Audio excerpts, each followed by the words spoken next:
Assalamualaikum warahmatullahi wabarakatuh. Alhamdulillah nahmaduhu wa nasta'inuhu wa nastaghfiruh wa na'udzu billahi min shururi anfusina wa min sayyiati a'malina. May yahdihillahu fala mudhillalah wa may yudlilhu fala hadiyalah. Amma ba'du. Asyhadu an la ilaha illallah wa asyhadu anna Muhammadar Rasulullah. Amantu billahi rabba wa bil islami dina wa bi Muhammadin nabiyya wa rasula.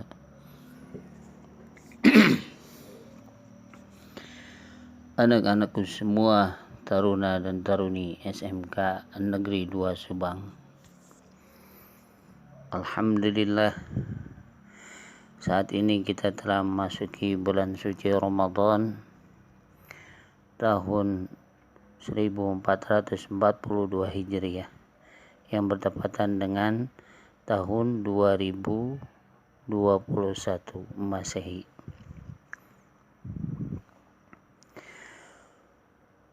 Diharapkan kita semua selalu dalam lindungan Allah Subhanahu wa taala, selalu sehat walafiat dan menjalani bulan suci Ramadan saat ini dengan penuh khidmat dan penuh hayatan kepada Allah, agar supaya ibadah puasa kita di bulan suci Ramadan ini diterima oleh Allah Subhanahu wa taala. Amin ya rabbal alamin.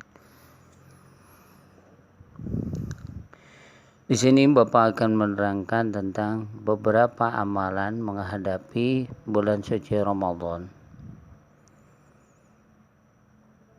Ada beberapa perbuatan yang selama ini kita lakukan. Bapak akan bagi menjadi 3 fase atau 3 bagian. Yang pertama, bagian A, yaitu sebelum bulan suci Ramadan. Yang B, memasuki bulan suci Ramadan.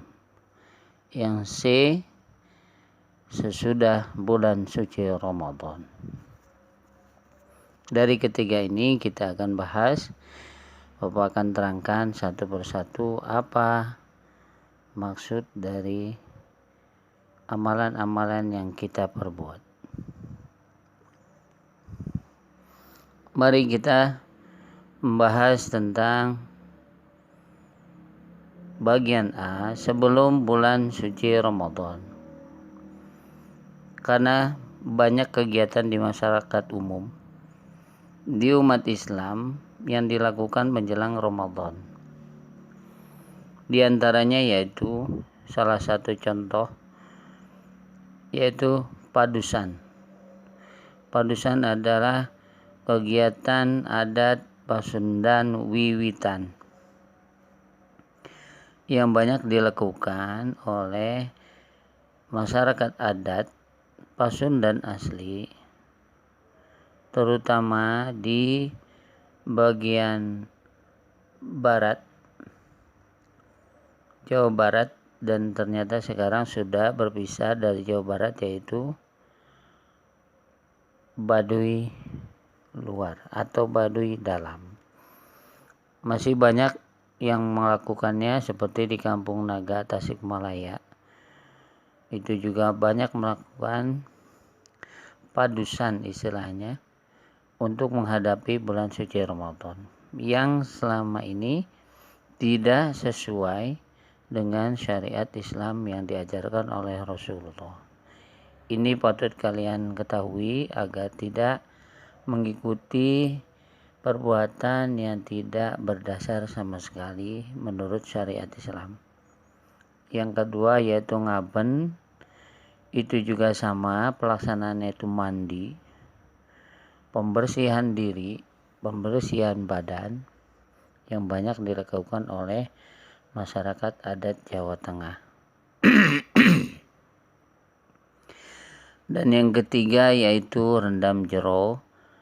Ini banyak dilakukan oleh masyarakat adat Pakidulan, yaitu Pelabuhan Ratu di daerah selatan Sukabumi. Jadi di situ dilakukan perendaman diri di muara sungai yang langsung berhadapan dengan Laut Selatan. Nah, dari ketiga contoh perbuatan masyarakat umum yang tidak berlandaskan syariat Islam, kita tidak boleh mengikuti, tidak boleh melaksanakan. Karena ditakutkan kalian berbuat ini berbau dengan kemusyrikan yang menyekutukan Allah Subhanahu wa taala. Nauzubillah min dzalik. Dan ini ada yang keempat, poin yang keempat yaitu mandi besar atau junub yang disebut kaum adat Abangan. Abangan itu kalau kita kenal yaitu masyarakat Kejawen yang setiap mau menghadapi bulan suci Ramadan wajib mandi besar. Pada intinya sebenarnya sama, yaitu membersihkan badan. Tapi tidak ada istilah junub. Kalau junub itu setelah melakukan atau berhubungan suami istri. Ini tidak terlalu jauh dengan syariat Islam yang sangat dianjurkan, bahwa yang poin nomor 5 yaitu bersih atau suci dari hadas besar. Karena memang kita diharuskan bersih, suci dari hadas besar dan kecil ketika akan melakukan ibadah.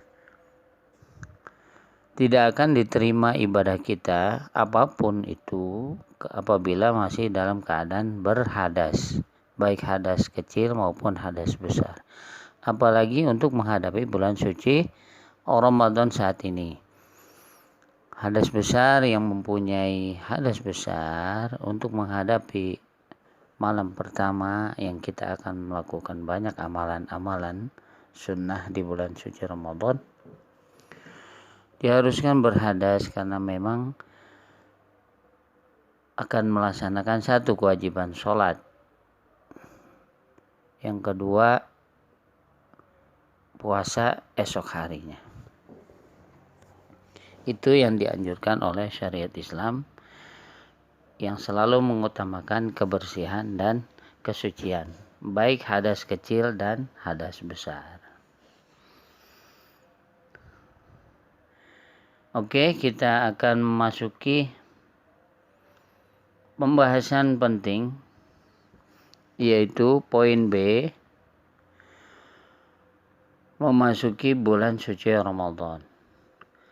Ingat anak-anakku sekalian, bulan suci Ramadan yang pertama yaitu kita diwajibkan untuk puasa bagi orang yang sudah akil baligh, mukallaf, yang sudah bisa membedakan mana itu baik, mana itu yang jelek.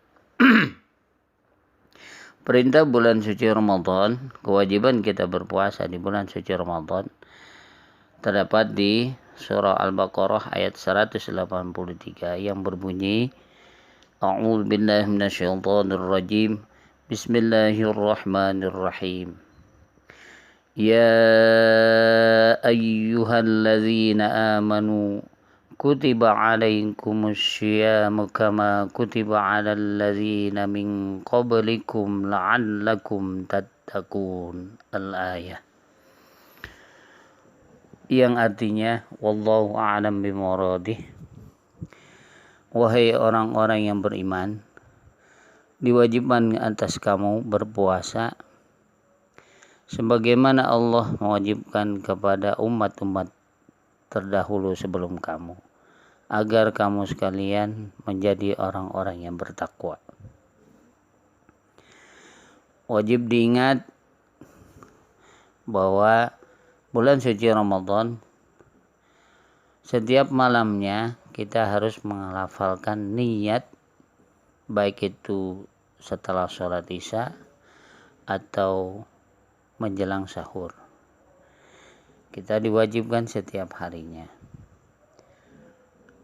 Niatnya masih ingat? Baik, Bapak akan ulangi. Bismillahirrahmanirrahim. Nawaitu shauma qadin an adai fardhi syahri ramadhani lillahi ta'ala. Ya. Ibadah di dalam bulan Ramadan sangat banyak sekali, dan yang apapun dilakukan oleh umat Islam yang berpuasa terhitung mendapatkan pahala yang berlipat-lipat ganda. Di antaranya amalan-amalan sunnah atau ibadah-ibadah yang sangat dianjurkan di dalam bulan suci Ramadan. Yang pertama, qiyamul lail. Qiyamul lail di sini ada berupa sholat tarawih, sholat witir, sholat tahajud, dan ibadah lain di malam hari, di antaranya sholat hajat, sholat taubat. Anak-anakku sekalian, yang berkembang di masyarakat kita, sholat tarawih, di sini Bapak tuliskan, Bapak terangkan, ada yang memakai 8 rakaat, ada yang memakai 20 rakaat. Diharapkan kalian tidak timbul masalah, tidak timbul perselisihan faham, karena masing-masing punya dalil, mempunyai dasar untuk melaksanakannya. Bagi yang 8 rakaat, sholat tarawihnya itu memakai faham Hanafi, jadi mazhab Hanafiyah. Dan bagi yang 20 rakaat, di Indonesia yang mayoritas masyarakatnya berfaham Ahlus Sunnah wal Jamaah, terutama bermazhab Syafi'i, yang memakai 20 rakaat. Sebenarnya sholat tarawih ini tidak terbatas jumlah rakaat. Silahkan, sekuat kalian, semampu kalian. Yang terpenting adalah tujuannya untuk beribadah kepada Allah. Lillahi ta'ala, karena Allah ta'ala. Yang kedua yaitu sholat witir, yang biasanya dilakukan di masjid, di musholla, atau di majelis ta'lim, atau sholat tarawih sendiri yang diakhiri dengan sholat witir. Itu biasanya dilakukan 3 rakaat saja, tidak terbatas rakaatnya ya. Yang ketiga yaitu sholat tahajud. Sholat tahajud di malam-malam yang lain di luar bulan suci Ramadan memang sangat dianjurkan, tetapi di bulan suci Ramadan ini nilainya lebih besar, pahalanya lebih besar lagi. Makanya ada banyak keutamaan di bulan suci Ramadan ini. Yang kedua, amalan-amalan ibadah-ibadah di bulan suci Ramadan yang bernilai sangat besar yaitu tadarus Al-Quran. Jadi diharapkan taruna-taruni SMKN 2 Subang mempunyai target di dalam bulan suci Ramadan ini, di bulan suci Ramadan tahun ini, bisa mengkhatamkan Al-Quran minimal 1 kali. Bisa 2 kali, bisa 3 kali, bisa 4 kali. Masya Allah, itu lebih bagus. Ya, target, harus mempunyai target, punya tujuan, punya pencapaian ibadah lebih baik dibanding tahun yang lalu. Poin yang ketiga yaitu bersedekah. Karena di bulan suci Ramadan ini sedekah nilainya berlipat ganda. Terutama yang Bapak berikan contoh yaitu memberi makan. Memberi makan terutama bagi orang yang berpuasa. Memberi makan berbuka puasa atau memberi makan untuk sahur orang yang akan berpuasa. Itu nilainya sangat besar sekali. Atau kita bersedekah secara materi atau uang semampu kita, mudah-mudahan rezeki kita semakin berkah dan bertambah banyak. Yang ketiga yaitu tenaga. Kita diwajibkan saling tolong menolong sesuai dengan perintah Al-Quran, wa ta'awanu 'alal birri wat taqwa. Bertolong menolonglah kamu di dalam kebaikan dan ketakwaan. Wala ta'awanu 'alal ismi wal 'udwan. Dan jangan tolong menolong dalam perbuatan yang jelek dan dosa.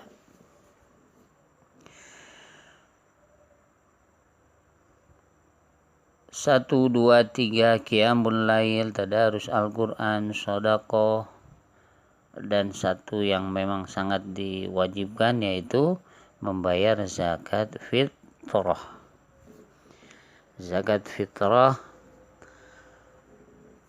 yang memang itu diwajibkan setiap individu umat Islam, makanya dihukumi fardhu ain.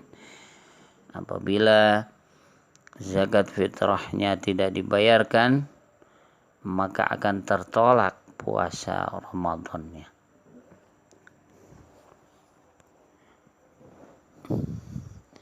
Banyak pelaksanaan zakat fitrah sekarang, tidak perlu sulit, tidak perlu bingung. Banyak penyaluran zakat fitrah lewat DKM masjid masing-masing daerah atau badan amil zakat yang dikelola oleh pemerintah. Begitu anak-anakku sekalian, masih banyak keutamaan-keutamaan bulan suci Ramadan. Di antara ini semua, mudah-mudahan kita mendapatkan keutamaan bulan suci Ramadan dengan Lailatul Qadar.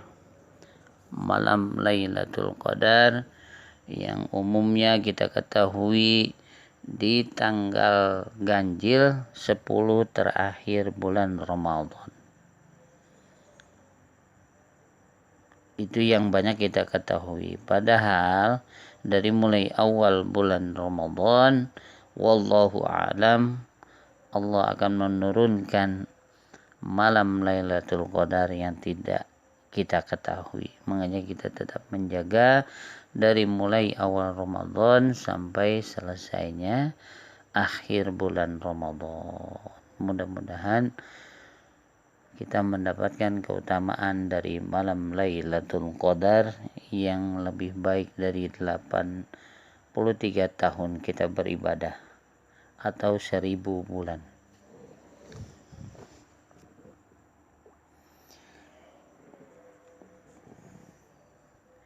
Anak-anakku sekalian, setelah kita menjalani itu semua, mudah-mudahan semua diridhoi Allah Subhanahu wa taala, sampailah kita di akhir bulan Ramadan, di saat maghrib akhir bulan Ramadan, di awal bulan Syawal, atau kita sebut dengan malam takbiran, yang pada pagi harinya akan dilaksanakan sholat sunnah Idul Fitri. Diharapkan semua bisa mendapatkan kemenangan, keutamaan, derajat yang lebih tinggi di bulan Ramadan saat ini.